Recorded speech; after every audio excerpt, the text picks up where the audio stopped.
ॐ नमो भगवते वासुदेवाय।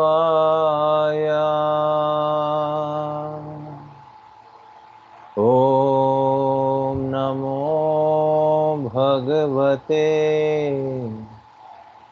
वासुदेवाय।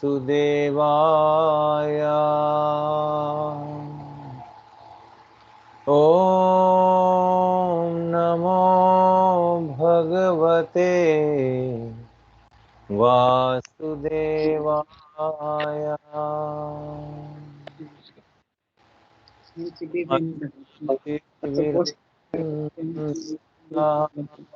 ज्ञानाञ्जनशलाकया चक्षुरुन्मिलितं येन तस्मै श्रीगुरवे नमः। श्रीचैतन्यमनोभीष्टं स्थापितं येन भूतले स्वयं रूप कदा मह्यं ददाति स्वपदान्तिकम्। वन्देऽहं श्रीगुरुं श्रीयुतः पदकमलं श्रीगुरुर्वैष्णवांश्च श्रीरूपं सार्गजातं सहगण रघुनाथान्वितं तं सजीवं साद्वैतं सावधूतं परिजनसहितं कृष्णचैतन्यदेवम् श्रीराधा कृष्णपादान् सहगण ललिता श्रीविशाखान्वितांश्च नमो विष्णुपादाय कृष्णप्रेष्ठाय भूतले श्रीमते भक्तिवेदांत स्वामिनिति नामिने। नमस्ते सरस्वते देवे गौरवाणी प्रचारिणे निर्विशेषा शून्यवादी पाश्चात्यदेशतारिणे। नमो महावदन्याय कृष्णप्रेमप्रदायते कृष्णाय कृष्णचैतन्य नामिने गौरद्विषे नमः। हे कृष्ण करुणा सिंधु दीनबंधु जगतपते गोपेश गोपिका कांत श्री राधा कांत नमोस्तुते। तप्त कांचन गौरांगी श्री राधे वृंदावनेश्वरी विश्वभानुसुते देवी प्रणमामि हरिप्रिये। वाञ्छाकल्पतरुभ्यश्च कृपा सिन्धुभ्यैव च पतितानां पावनेभ्यो वैष्णवेभ्यो नमो नमः। जय श्री कृष्ण चैतन्य प्रभु नित्यानंद श्री अद्वैत गदाधर शिवासदि गौर भक्तवृंदा। हरे कृष्ण कृष्ण कृष्ण हरे हरे हरे राम राम राम हरे हरे। हरे कृष्ण कृष्ण कृष्ण हरे हरे हरे राम राम राम हरे हरे। हरे कृष्ण कृष्ण कृष्ण हरे हरे हरे राम राम राम हरे हरे। मुखं करोति वाचालं पंगुं लंघयते गिरिं यत्कृपातमहं वन्दे श्रीगुरुदीनतारिणं परमानन्दमाधवं श्रीचैतन्य ईश्वरम्। जय विष्णुपाद परमहंस परिवाजकाचार्यष्टो तत्शत श्रीमदभय चरणारविंद भक्ति वेदांत स्वामी शील प्रभुपाद की जय। इस्कॉन बीवीटी फाउंडर आचार्य भक्ति वेदांत स्वामी शील प्रभुपाद की जय। जय ओम विष्णुपाद परमहंस कृष्ण कृपा मूर्ति भक्ति सिद्धांत सरस्वती गोस्वामी शील प्रभुपाद की जय। अनंत कोटि वैष्णव वृंद की जय। नामाचार्य शील हरिदास ठाकुर की जय। प्रेम से कहो श्री कृष्ण चैतन्य प्रभु नित्यानंद श्री अद्वैत गदाधर शिवासदि गौर भक्त वृंद की जय। श्री श्री राधा कृष्ण गोप गोपीनाथ श्याम कुंड राधा कुंड गिरी गोवर्धन की जय। वृंदावन मथुरा धाम की जय। श्री श्री जगन्नाथ पुरी धाम की जय। मायापुर नवदीप धाम की जय। भक्ति प्रदायिनी बिंदु देवी तुलसी महारानी की जय। श्री रूप सनातन भट्ट रघुनाथ श्री जीव गोपाल भट्ट दास रघुनाथ प्रभुगण की जय। शील बहुपाठ ट्रांसेंडेंटल बुक डिस्ट्रीब्यूशन की जय। गौर भक्त बिंद की जय। भक्ति प्रदायिनी बिंद देवी तुलसी महारानी की जय। हरिनाम संकीर्तन की जय। हरे कृष्ण महामंत्र की जय। शील बहुपाठ बुक वितरण की जय। भगवदगीता भागवत महापुराण की जय। निताय गौर प्रेमानंदे। सभी भक्तों की जय जयकार हो। सभी भक्तों की जय जयकार हो। सभी भक्तों की जय जयकार हो। श्री श्री गुरु और गौरांग की जय जयकार हो।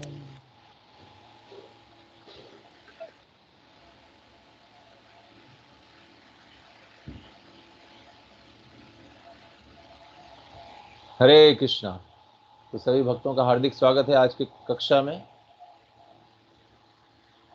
और बहुत ही सुंदर जन्माष्टमी का उत्सव आगे हम मनाने वाले हैं 30 तारीख को, और आगे आने वाले 22 तारीख को रक्षाबंधन भी है, जिसमें बलराम जयंती का बड़ा उत्सव मनाते हैं।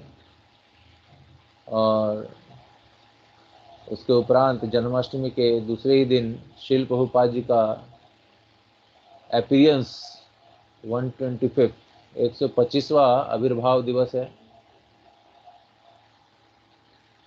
यह पूरा जो महीना है ये पूरी तरह से उत्सवों का एक महीना है। और साक्षात श्री बलराम जी पहले प्रकट होंगे, उसके बाद श्री कृष्ण भगवान प्रकट होंगे। तो इस तरह से ये महीना जो है श्रीमती राधा रानी का प्राकट्य है। तो बहुत ही सुंदर उत्सव है वैष्णवों का यह प्राकट्य भगवान का जो होने वाला है। इस उत्सव में हम भाग ले सकते हैं सेवा के द्वारा। अनेक अनेक प्रकार से जन्माष्टमी को पूरी तरह से सुंदर तरीके से मनाने के लिए अपने मन विचार से पूरी तरह से तैयारी करनी चाहिए। सबसे प्रथम हमें कृष्ण पूर्ण पुरुषोत्तम भगवान की लीलाओं का स्मरण करना चाहिए। रोज कम से कम आधा घंटा पढ़ना चाहिए। तब हम पूरी तरह से अपने मन को तैयार कर पाएंगे कृष्ण जन्माष्टमी को मनाने के लिए। जब हम भगवान की लीलाओं को आधा घंटा देंगे रोज जन्माष्टमी होने तक, तो देखिए हमारा मन कितना सुंदर तैयार हो जाता है भगवान के इस जन्म को मनाने के लिए। और दूसरी सेवा जो है वह भगवान के सेवा में जो धन इकट्ठा करना है, कलेक्शन करना है, उसमें भी सब लोग पार्टिसिपेट कर सकते हैं। यह भी एक बहुत महत्वपूर्ण सेवा है। भगवान तो वैसे लक्ष्मीपति हैं, उनको कोई धन की आवश्यकता नहीं है, परंतु वो हमारे सेवा के भाव को देखना चाहते हैं, हमारे प्रयास को देखना चाहते हैं, और तब भगवान की हम पर कृपा होती है। तो यह प्रयास पूरे मन, तन और धन से करना चाहिए। और इसके लिए सारे वैष्णवगण जो हैं तैयार होने चाहिए मन से। ये नहीं कि बोलने की आवश्यकता पड़े, स्वयं तैयार होकर के इस सेवा के लिए हमें आगे आना है। और हमें नहीं, अपने साथ और लोगों को भी आगे लाना है। तो कुछ भक्त जो हैं कई तरह की सेवाएं करते हैं, कुछ भक्त कई तरह की सेवा करते हैं। ऐसे अनेक भक्त अनेक अनेक तरह की सेवाओं को करके एक साथ मिल करके भगवान के जन्माष्टमी को मनाते हैं। और मुख्यतः जन्माष्टमी के मनाने का मुख्य उद्देश्य है कि हमारा जन्म मृत्यु का जो चक्र है वो समाप्त हो जाए। जब हम भगवान के जन्मदिन को मनाते हैं तो हमारी जो ये बद्ध अवस्था है वह दिव्य अवस्था में परिवर्तित हो जाती है। तो यह है कृष्ण के जन्माष्टमी का मनाने का अर्थ। तो यह जन्माष्टमी बहुत ही महत्वपूर्ण त्यौहार है, और इसे सब लोग बहुत ही गंभीरता से सेवा के आधार पर उसको व्यक्तिगत रूप में पूरी तरह से लेना चाहिए। और जितनी हम ज़्यादा सेवा करेंगे उतना ही हमारा हृदय शुद्ध होगा, हम भक्ति भी भगवान की बहुत सुंदर तरीके से कर पाएंगे, बहुत अच्छे से कर पाएंगे, बहुत तीव्रता से कर पाएंगे। यह हमें बहुत ध्यान में रखना चाहिए।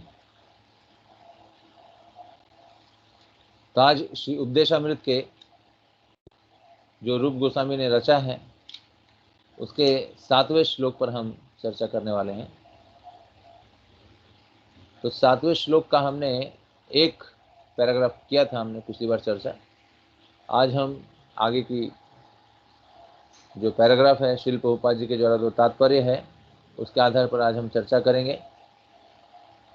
तो सभी भक्तों से विनती है कि वो पूरी तरह से तैयार होकर के और इस प्रवचन को ध्यान से सुनने का प्रयास कीजिए, जिससे कि आपकी भक्ति में वृद्धि हो। यही भगवान से हमारी कामना है।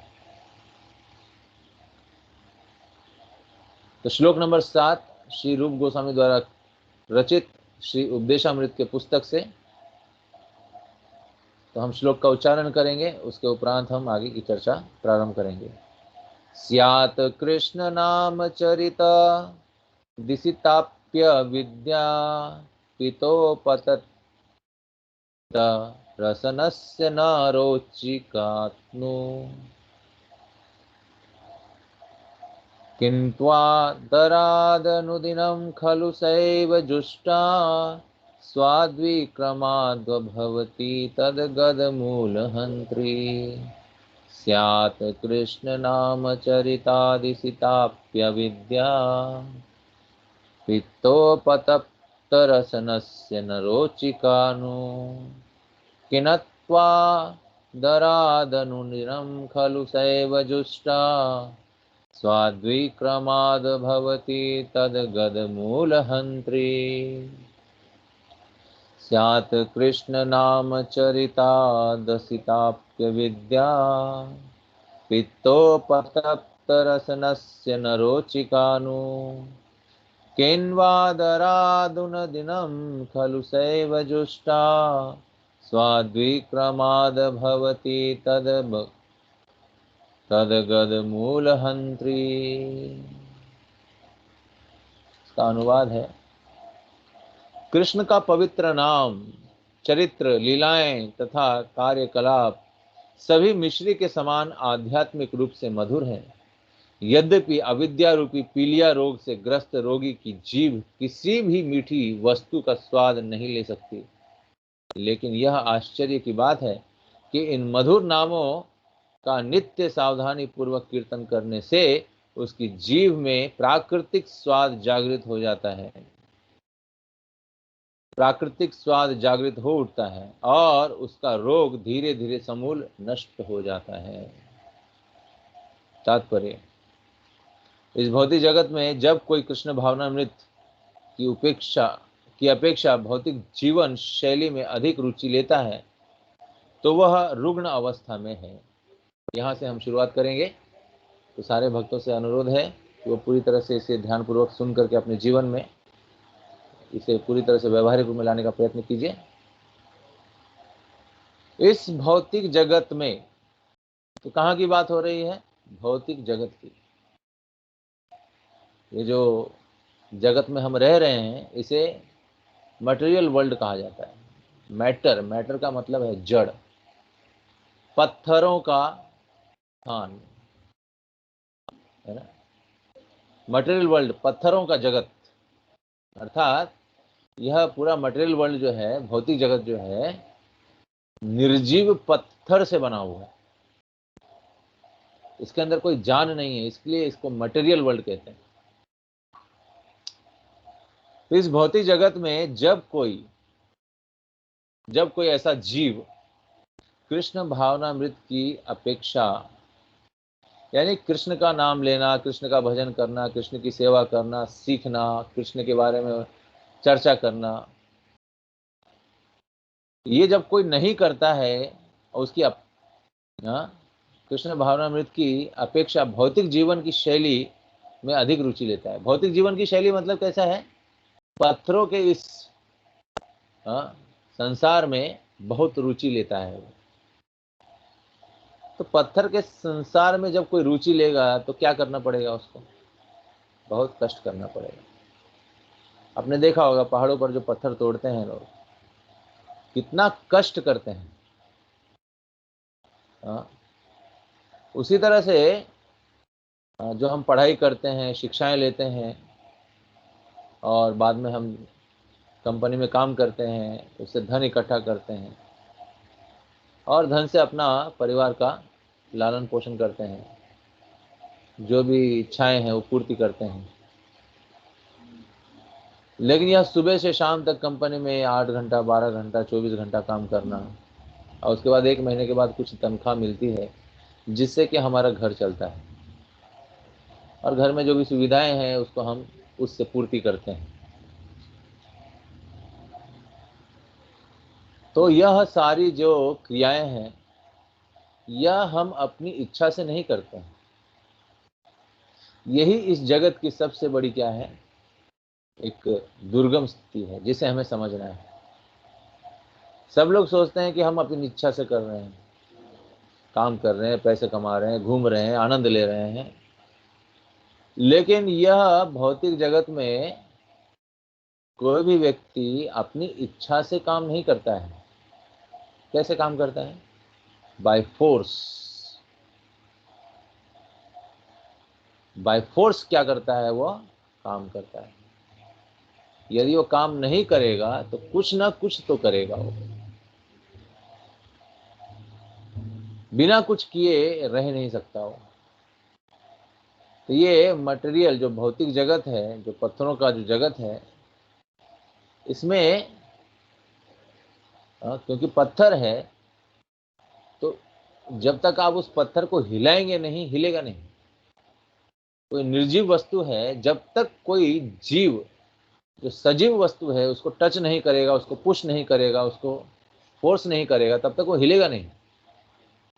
इसी तरह से ये भौतिक जगत में जो जीव रह रहा है, इसमें जो भी उसको शरीर प्राप्त हुआ है यह जड़ पदार्थ का बना हुआ है और जड़ पदार्थ तो कुछ इच्छा नहीं कर सकता है।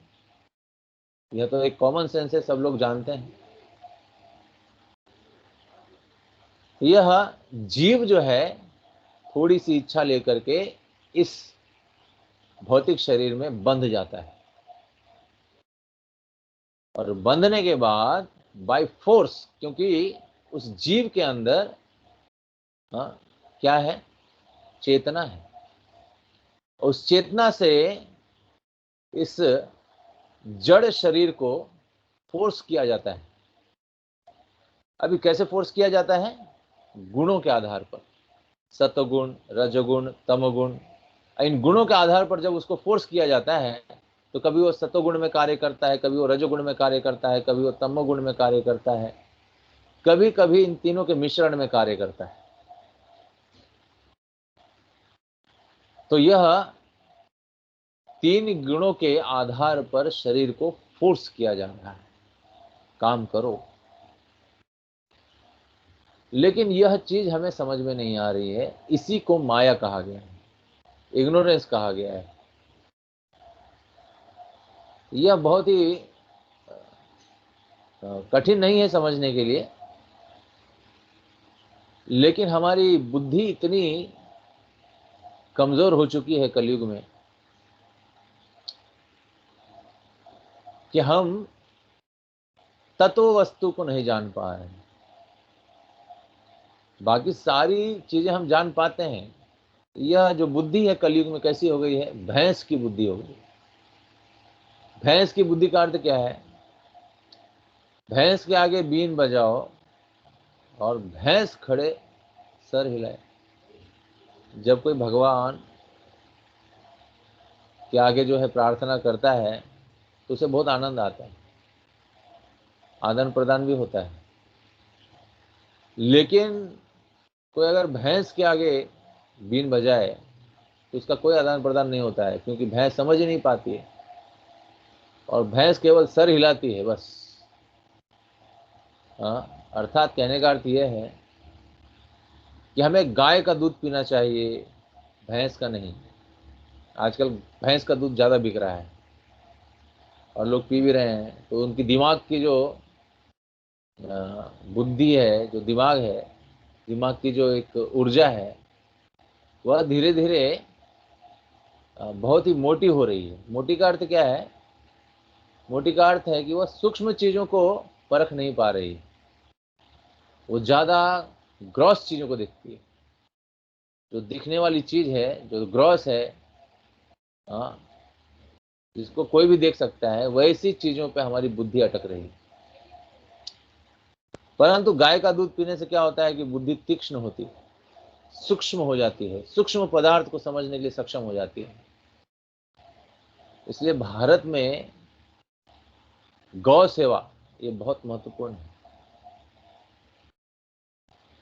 गौ सेवा करने से हमारी शरीर की सारी इंद्रियां जो है शुद्ध हो जाती है, शुद्ध चेतना में आ जाती है और बहुत ही आनंद आता है अपने आप में ही। इस आनंद की हम व्याख्या नहीं कर सकते हैं, परंतु यह आनंद प्राकृतिक रूप से हमारे अंदर उमड़ आता है। वैसे तो हम आनंद प्राप्त करने के लिए बहुत तरीके अपना रहे हैं, mobile, internet, WhatsApp, picture, TV, अलग अलग चैनल्स और अनेक तरह के खेलकूद, अनेक तरह की पढ़ाइयाँ, अनेक तरह के जॉब, पैसे, घूमना फिरना गाड़ी पर, अनेक चीज़ों से हम जुड़ रहे हैं। किस कारण से? आनंद लेने के कारण से। परंतु वो आनंद बाहर नहीं, अंदर है। आत्मा के साथ आनंद है, वो आत्मा को छोड़ करके आनंद नहीं है। इसी तरह से जीवन शैली में अधिक रुचि लेता है। कौन सी जीवन शैली में? भौतिक जीवन शैली को ज्यादा से ज्यादा उसको प्रायोरिटी देता है। यह बुद्धि जो है, यह भैंस की बुद्धि है। इस बुद्धि से हमें बचना चाहिए। तो भैंस का जो दूध पीता है और जो गाय का दूध पीता है, वह दोनों में बहुत ही सुंदर अर्थ बताया गया है दोनों का। भैंस का दूध, भैंस का बछड़ा जब पीता है तो उसको पी करके ही अपने शरीर को जो है बहुत ही हेल्दी करता है, बहुत ही उसको जो है ऊर्जा मिलती है। परंतु भैंस बछड़ा है, यदि भैंस कहीं चरने की चली गई, भैंस किसी झुंड में चर रही है कई सारी भैंसों के साथ, और यदि बछड़े को भूख लग गई है, उसको दूध पीना है, तो वह उस भीड़ में उसका बछड़ा जो है भैंस को, अपनी माँ को ढूंढ नहीं पाएगा और वो जाएगा भीड़ में किसी भी भैंस के स्तन से दूध पान करने लग जाएगा। ये बछड़े की बुद्धि है। तो सोचिए, इतने भीड़ में वो अपनी माँ को पहचान नहीं पा रहा है। इसको बोलते हैं भैंस की बुद्धि, जो कि उसके बछड़े के द्वारा हमें पता चलती है। लेकिन जो गाय है, तो गाय का जो दूध पीता है उसकी बुद्धि कैसे होती है? गाय का बछड़ा गाय के झुंड में, वह बछड़ा अपने माँ को ढूंढ लेता है, कौन है मेरी माँ, और इस तरह से अपने माँ के स्तन से ही वह दूध पान करता है। तो देख सकते हैं हम ये उदाहरण से कि भैंस की दूध जो ग्रहण करता है और जो गाय का दूध ग्रहण करता है, वो दोनों में कितना जमीन आसमान का क्या है, फर्क है। तो अब आपको डिसाइड करना है कि आपको कौन सा दूध पीना है।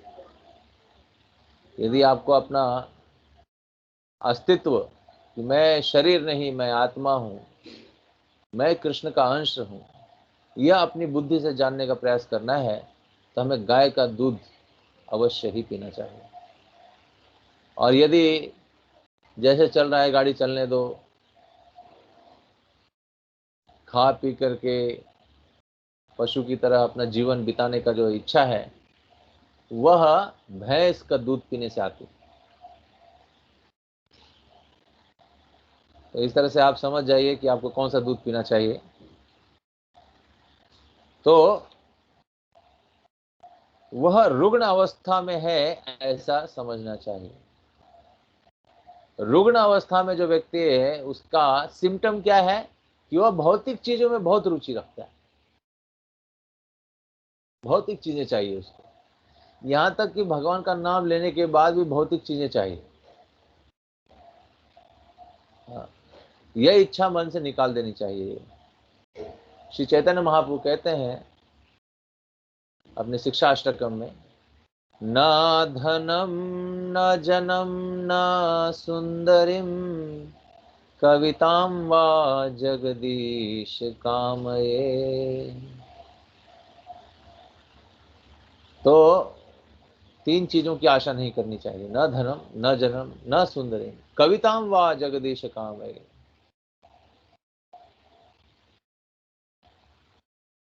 तो यह जब होगा, न धनम न जनम न सुंदरिम कविताम वा जगदीश कामये, तभी हम अहेतु की भक्ति कर सकते हैं, भगवान का नाम ले सकते हैं। तो इस तरह से यह अवस्था जो है, भौतिक चीजों में रुचि रखना, यह रुग्ण अवस्था है। वह व्यक्ति रोगी है जो भौतिक चीजों के लिए भाग रहा है, रोगग्रस्त है। लेकिन उसके रोगग्रस्त का उस व्यक्ति को ही पता नहीं है, यही सबसे बड़ा आश्चर्य। लेकिन शास्त्र उसका खुलासा करता है, शास्त्र बताता है कि तुम रोगी हो। लेकिन शास्त्र को जब हम पढ़ते हैं या किसी संत से सुनते हैं, साधु से सुनते हैं, तो हम विश्वास नहीं करते।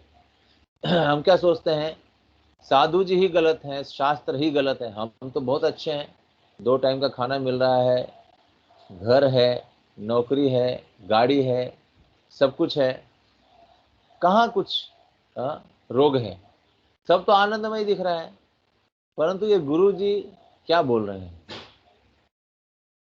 तो यही रुग्ण की अवस्था है कि हमें रोग पता ही नहीं चल रहा है। हाँ? सहज अवस्था तो भगवान का सनातन दास बने रहना है। मतलब रोग से मुक्त होकर के वो कैसे पहचाना जाएगा कि वो रोग से मुक्त हो गया है? तो उसकी पहचान बताई गई है कि वह सहज ही भगवान का सनातन दास बने रहता है सदा ही। ऐसे नहीं कि आज हमने सोचा कि चलो भाई भगवान का सेवक बन जाए और कल जो है छोड़ दिया, ऐसा नहीं। हमेशा भगवान का सेविकाई जो है, भगवान की करने की इच्छा रखना और सेवा करते हुए अपना जीवन बिताना। तो सहज अवस्था तो भगवान का सनातन दास बने रहना है। जीवेना स्वरूप हया कृष्ण रित्यदास। तो कहा गया है, जीवेरा स्वरूप है कृष्णेर नित्यदास। हमारा जो स्वरूप है वास्तविक, वह क्या है? कृष्ण का दास बनना, कृष्ण का सेवक बनना, कृष्ण का नौकर बनना। हम नौकरी बहुत जगह करते हैं, कम से कम कृष्ण की तो एक बार कर ही लेनी चाहिए नौकरी। क्योंकि बहुत बहुत जन्म हम भटक रहे हैं इस भौतिक जगत में माया की सेवा करते हुए। कम से कम इस जन्म में तो हम पूरा भगवान की सेवा करने का दृढ़ निश्चय कर सकते हैं। परंतु इसमें भी कई सारे ऐसे अनेक अनेक पथ हैं धर्म में, जो कि हमें पूरी तरह से धर्म से जुड़ने के लिए रोकते हैं। मायावादी, शून्यवादी, निर्विशेषवादी, निरंकार। हाँ, ये निरंकारवादी भी हैं, भगवान के स्वरूप को स्वीकार नहीं करते हैं। अभी समझिए कि आपके घर में कोई व्यक्ति है, उसके स्वरूप को ही आप स्वीकार नहीं कर रहे हैं। हाँ, आप बोल रहे हैं कि मेरा घर का जो सदस्य है वो सब क्या है, कोई आकार नहीं है किसी का। ये कैसे संभव हो सकता है? हम तो देख रहे हैं कि हमारा बेटा है, हमारी बेटी है, हमारे मित्र हैं, हमारे मम्मी हैं, पापा हैं, सब हैं, सबका एक व्यक्तित्व है, चेहरा है, और कोई चेहरा किसी से मिलता नहीं है। इतना भगवान ने बनाया है, तीनों ब्रह्मांड में इतनी सारी योनियां हैं, लेकिन किसी का चेहरा किसी से नहीं मिलता। देखिए भगवान का क्या बुद्धि है। हाँ? और हम क्या कर रहे हैं, भगवान जिसने हमें इतना सुंदर मनुष्य शरीर दिया, और हम उससे खा रहे हैं, बोल रहे हैं, चल रहे हैं, देख रहे हैं, सब कुछ कर रहे हैं, और हमने ही भगवान को निरंकार कर दिया। सोचिए कितना बड़ा अपराध है। जिस पिता ने हमें जन्म दिया, उस पिता को ही हमने निरंकार कर दिया, निराकार कर दिया, शून्य कर दिया। ऐसा कभी हो सकता है कि निराकार से साकार आए? हो ही नहीं सकता। हाँ? पिता हमारे कृष्ण है, और कृष्ण एक व्यक्ति हैं, चीफ लिविंग एंटिटी कहा गया उनको, सबसे प्रमुख जीव है वो। और उसी कारण हम भी एक जीव हैं। लेकिन हमारे में और भगवान में क्या अंतर है कि भगवान पूरे तीनों लोगों का पालन पोषण कर सकते हैं, हम अपने घर का भी पालन पोषण नहीं कर सकते। यही फर्क है भगवान में और एक जीव में। इसलिए हमें रुग्ण अवस्था से स्वस्थ अवस्था में आने के लिए भौतिक चीजों के संपर्क से पूरी तरह से क्या होना है, निकल जाना है। इसको निकलने का कैसे निकलेंगे, क्या उसका सिम्टम है निकलने का? तो जैसे ही हम अपनी मनोवृत्ति भगवान की ओर मोड़ते हैं, भगवान के नाम का जप करते हैं, हरे कृष्ण कृष्ण कृष्ण हरे हरे, हरे राम राम राम हरे हरे, इस नाम का जप जो है हमें इस देहात्म बुद्धि से परे लेके जाएगा, और वास्तविक तथ्य क्या है वह बताएगा। इसलिए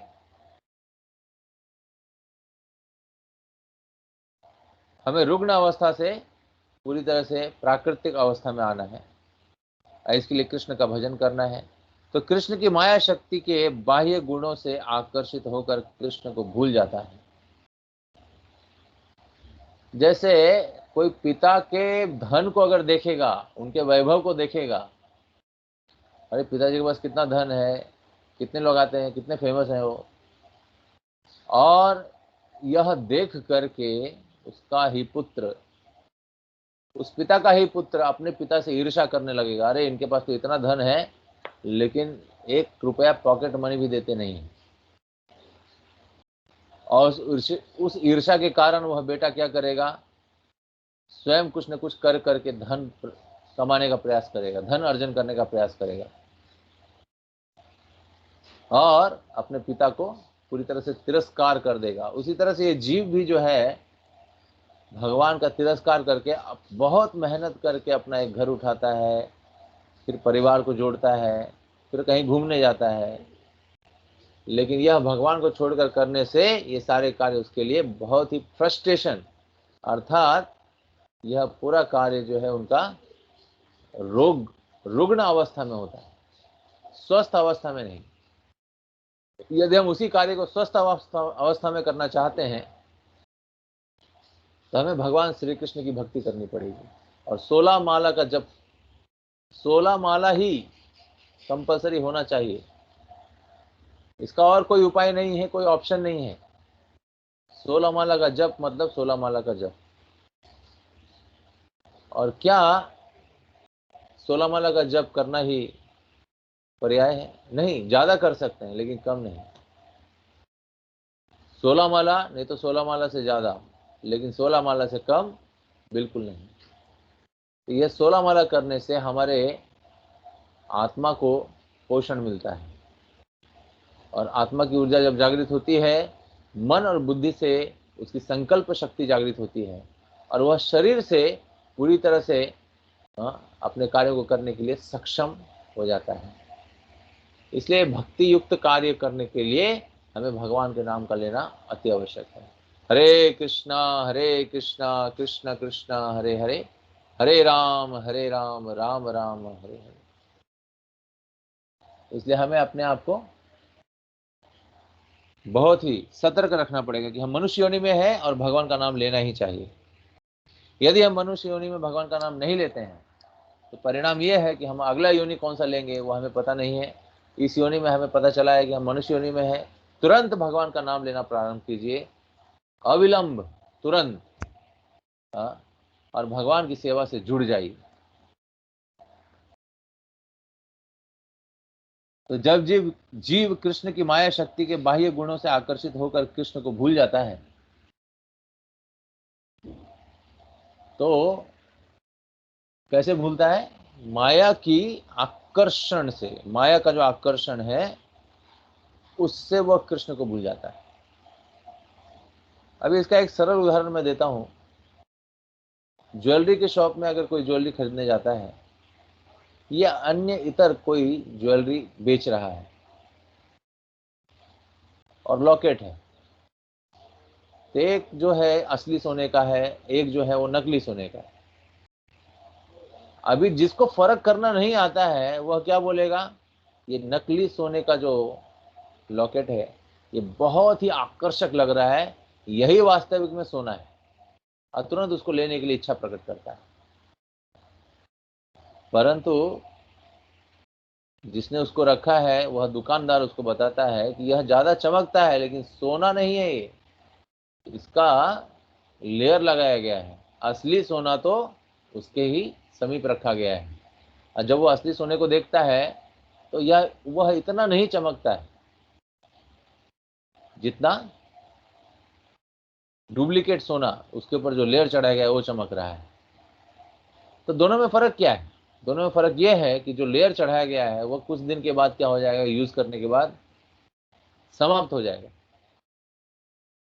और वह इतना भद्दा दिखेगा कि कोई उसको पहचान ही नहीं पाएगा कि इसके पहले इसके ऊपर सोने की लेयर थी। लेकिन ओरिजिनल जो सोना है उसका जो बना हुआ जो एक वस्तु है, वह वस्तु जो है अपने सोने के प्रभाव को कभी कम न करते हुए पूरी तरह से वह यूज में लाई जा सकती है। उसका उसको कितना भी घिसो, कहीं भी रखो, किसी भी स्थिति में रखो, परंतु वह सोना सोना ही है, क्योंकि वह असली सोना है, नकली सोना नहीं। उसी तरह से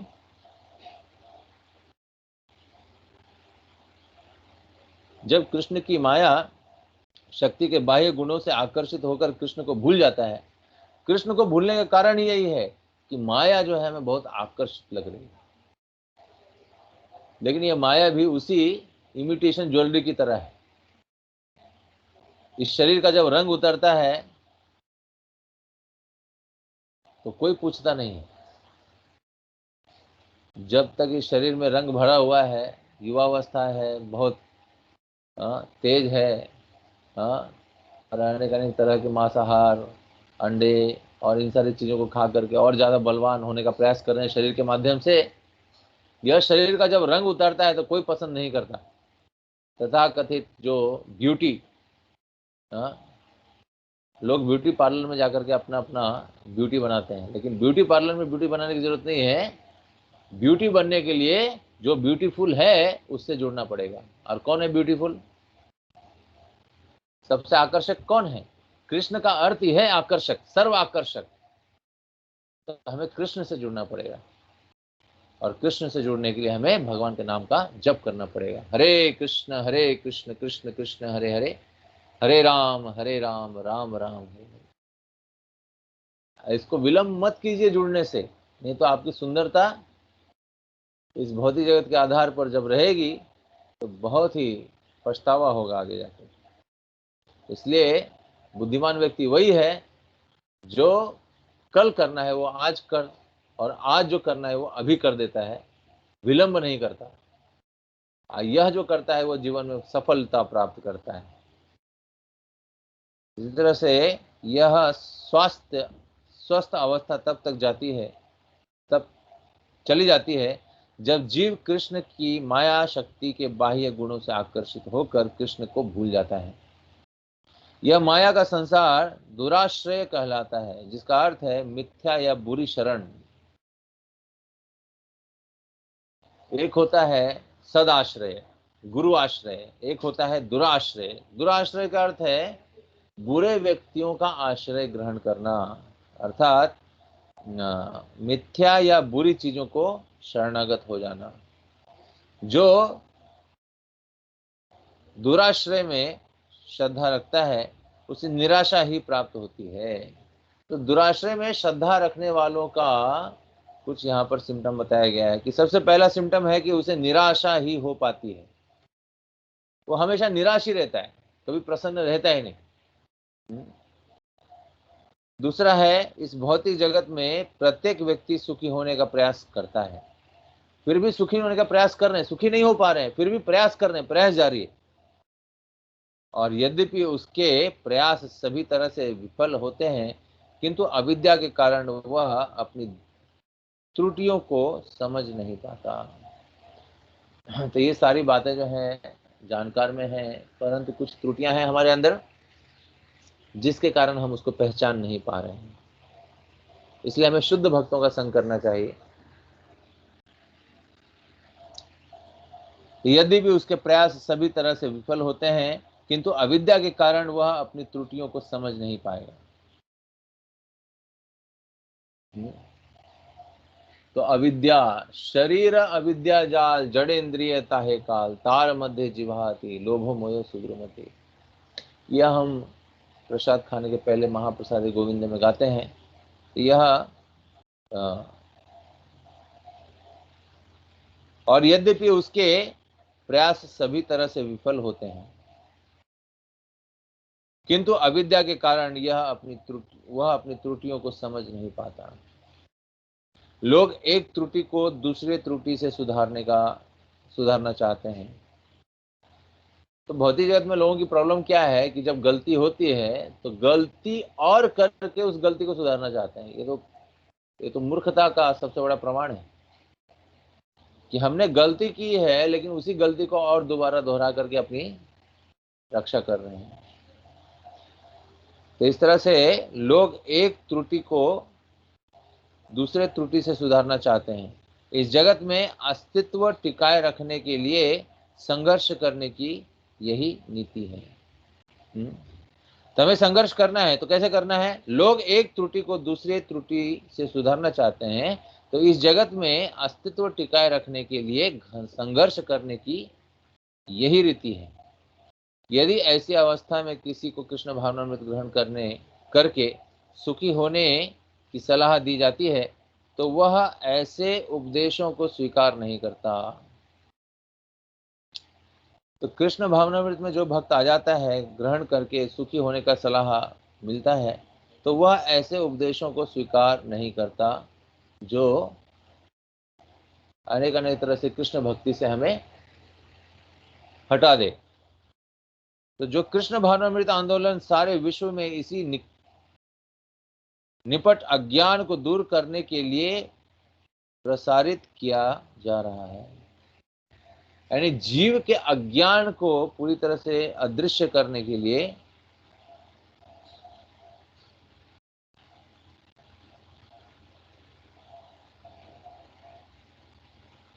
इस जगत में अस्तित्व टिकाए रखने के लिए संघर्ष करने की यही रीति है।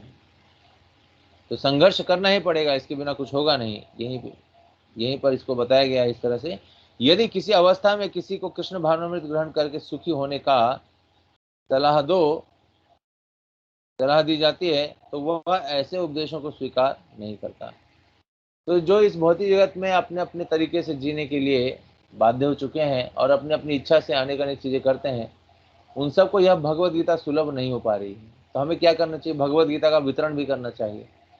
जब हम भक्त बन गए हैं तो भगवत गीता वितरण करना, उनको मंदिर से जोड़ना और उस तरह से उनका जो जीवन है वह सुखी करना, आनंदमय करना। यह आनंदमय जीवन ही हमारे जीवन जीने का आधार बन जाता है। यह इतना सरल नहीं है। तो इस तरह से इस जगत में अस्तित्व टिकाए रखने के लिए संघर्ष करने की यही रीति है। अस्तित्व टिकाए रखने के लिए कितना कष्ट करना पड़ता है, सोचिए यह भौतिक जगत कितना कष्टमय है।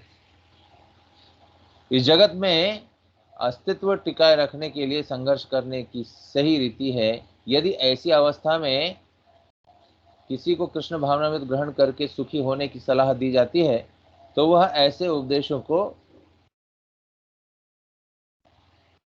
स्वीकार नहीं करता।